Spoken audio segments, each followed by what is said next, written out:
ETF index mutual funds నేర్చుకుని stock మార్కెట్లో రాణించాలనుకుంటున్నారా? వెంటనే ఈ నెంబర్కి కాల్ చేయండి.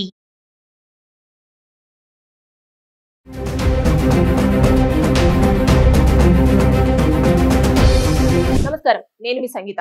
సోషల్ మీడియా ద్వారా ప్రేమ పేరుతో వృద్ధులను టార్గెట్ చేస్తున్నారు కొంతమంది మహిళలు. రీసెంట్ గా ఒక 80 ఏళ్ల వృద్ధుడికి ఒక ముగ్గురు మహిళలు ఆన్లైన్ లో పరిచయం అయ్యి అతని దగ్గర నుంచి 8,70,00,000 రూపాయలను తీసుకోవడం జరిగింది. అంటే ఒక్కసారి ఊహించండి, అసలు వాళ్ళు మొత్తం కూడా జాబ్ చేసిన తర్వాత, రిటైర్డ్ అయిపోయిన తర్వాత దాచుకున్న డబ్బులు అయితే ఏంటి, తర్వాత నెక్స్ట్ కొన్ని సేవింగ్స్ అనేవి చేసుకుంటారు కదా, ఆ డబ్బులను టార్గెట్ చేస్తున్నారు వీళ్ళు.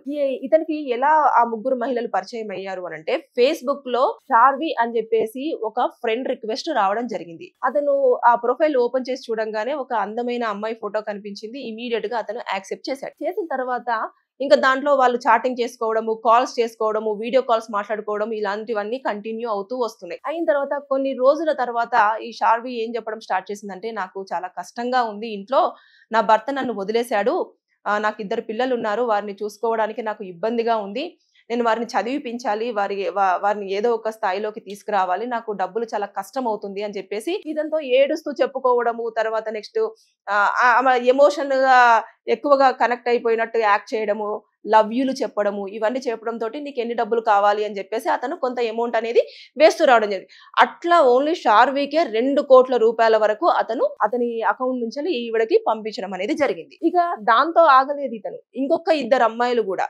జాస్మిన్ అండ్ దినాజ్ అనే అమ్మాయిలు కూడా అతనికి కాంటాక్ట్ అయ్యారు.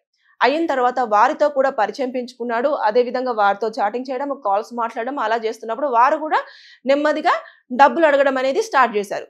చేసిన తర్వాత వారికి కూడా ఇతను డబ్బులు ఇస్తూ రావడం జరిగింది.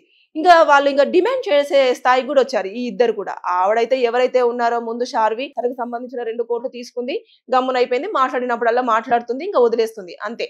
తర్వాత ఈ ఇద్దరైతే ఎవరైతే ఉన్నారో, నాకు ఇంత డబ్బులు కావాలి, ఇంతనే కావాలి అని చెప్పేసి ఒక ఫిగర్ చెప్పి ఆ ఫిగర్ అంతా తీసుకునే ప్రయత్నమే చేస్తూ ఉన్నారు.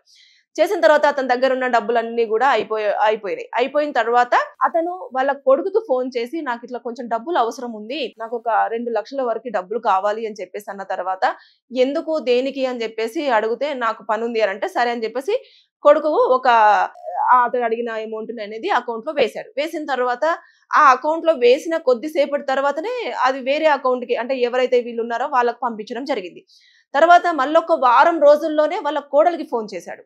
కోడలికి ఫోన్ చేసి, నాకు ఒక 5 లక్షల వరకు అరేంజ్ చేయగలవా, నాకు కొంచెం అర్జెంట్ వర్క్ ఉంది అని చెప్పేసి మళ్ళీ కోడల్ని కూడా డబ్బులు అడిగాడు. అరే మొన్ననే నన్ను అడిగాడు, తర్వాత మళ్ళీ నా భార్యను ఎందుకు డబ్బులు అడిగాడు మా నాన్న అని చెప్పేసి, అసలు ఇతను డబ్బులతో ఏం చేస్తున్నాడు, ఇతని అకౌంట్ లో ఎన్ని డబ్బులు ఉన్నాయి అని చెప్పేసి మొత్తం పూర్తి స్థాయిలో బ్యాంకుకి వెళ్ళేసి అన్ని డీటెయిల్స్ కనుక్కుంటే అతని అకౌంట్ లో అసలు డబ్బులు ఏమీ లేవు, జీరో.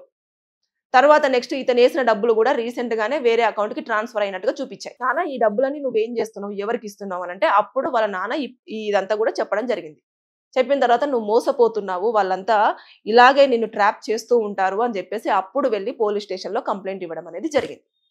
అంటే చూడండి, ఆ ముసలైన యొక్క ఎమోషన్ ని, అంటే వాళ్ళు ఆ ఏజ్ లో ఎలా ఉంటారు అంటే, ఎవరో ఒకరు మాట్లాడుతూ ఉండాలి, అది కూడా ప్రేమగా. సో వీళ్ళు ఏం చేస్తారు, టైం స్పెండ్ చేస్తారు, కాసేపు మాట్లాడితే డబ్బులు వస్తున్నాయి కదా అని చెప్పేసి చెప్పడం జరుగుతుంది. అంతేగాని అంటే వాళ్ళు అక్కడ నిజమైన ప్రేమ ఏముండదు. ప్రేమ అంటే వాళ్ళు ఎక్కడో ఉంటారు, ఇతను ఎక్కడో ఉంటాడు.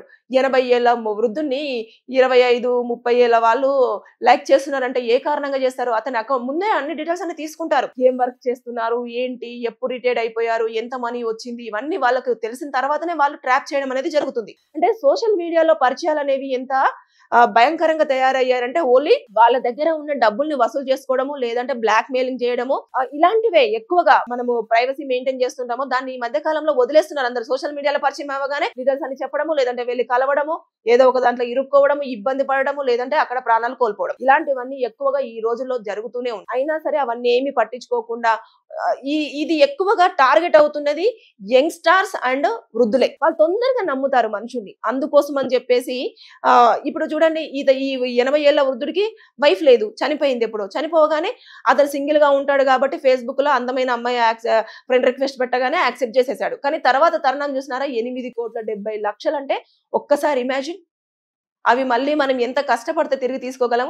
వాళ్ళ కొడుకు అసలు వెళ్ళి పోలీస్ స్టేషన్‌లో కంప్లెయింట్ ఇచ్చిన తర్వాత పోలీసులు ఇమ్మీడియేట్‌గా ట్రై చేస్తున్నారు గానీ అప్పటికి బా తెలిసిందే గదా! వాళ్ళు మొత్తం దోచుకున్న తర్వాత వీళ్ళు ఎక్కడికో వెళ్తున్నారు అని తెలిసిన తర్వాత ఇమ్మీడియేట్‌గా వాళ్ళకి సంబంధించిన అకౌంట్లన్నీ క్లోజ్ చేయడము, బ్లాక్ చేయడము ఇలాంటివన్నీ జరుగుతూనే ఉంటాయి. సో వాళ్ళని పట్టుకోవాలి అంటే చాలా కష్టమవుతది. వాళ్ళు ఎక్కడి నుంచెల్లి ఆపరేట్ చేస్తున్నారో, ఎక్కడుంటున్నారో, ఏంటో ఏమీ తెలీదు. కాబట్టి దయచేసి ఎవరైనా మనకు సోషల్ మీడియాలో పరిచయం అవుతున్నప్పుడు మనకు సంబంధించిన డీటెయిల్స్ మాత్రం ఎట్టి పరిస్థితిలో ఇవ్వకూడదు. ఇచ్చారు అంటే మనకు తెలియకుండానే మనం ఏదో ఒక ఇబ్బందుల్లో ఇరుక్కుంటున్నామనే చెప్పొచ్చు. ఇది చూసారు కదా, 80 ఏళ్ల వృద్ధుడు ఎంత దారుణమైన సిచ్యువేషన్ కు వెళ్ళాడు.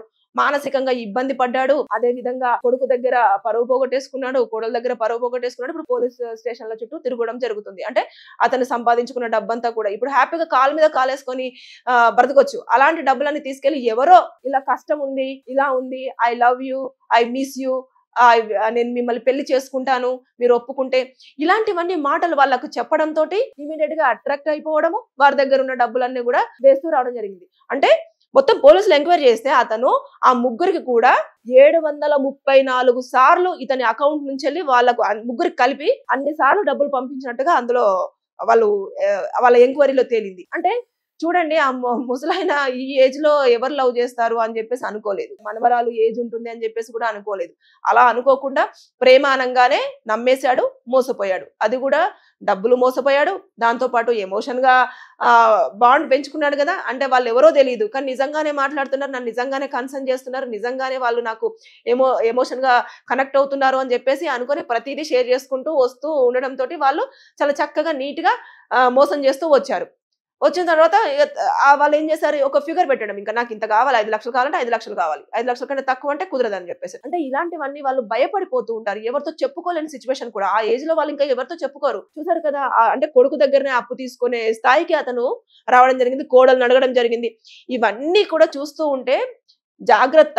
ప్రతి ఒక్కరు కూడా సోషల్ మీడియాలో ఎంత వరకు ఉండాలో అంతవరకే ఉండండి. ఎవరైనా అన్నోన్ పర్సన్స్ మనకు సంబంధించిన డీటెయిల్స్ అడుగుతున్నారు, లేదు అంటే వాళ్ళు ఏదైనా మనకు సంబంధించిన దాని మీద ఎక్కువగా ఫోకస్ చేస్తూ ఇలా అని చెప్పేసి మనల్ని ఎక్కువగా కన్సర్న్ చేస్తున్నారు అని అనిపిస్తే వాళ్ళు ఎవరో మనకు తెలియనప్పుడు తెలియనట్టుగానే ఉండండి. తెలిసినట్టుగా బిహేవ్ చేస్తూ మనకు సంబంధించిన ఇన్ఫర్మేషన్ అని తీస్తూ వాళ్ళు చూపిస్తున్న ఎఫెక్షన్ కానివ్వండి, ఎమోషన్ కానీ రియల్ అని నమ్మారా, మనం మోసపోవడం మాత్రం ఖాయం. సో జాగ్రత్తగా ఉండండి. సోషల్ మీడియాలో పరిచయాన్ని మాత్రం అసలు నమ్మొద్దు. Thank you.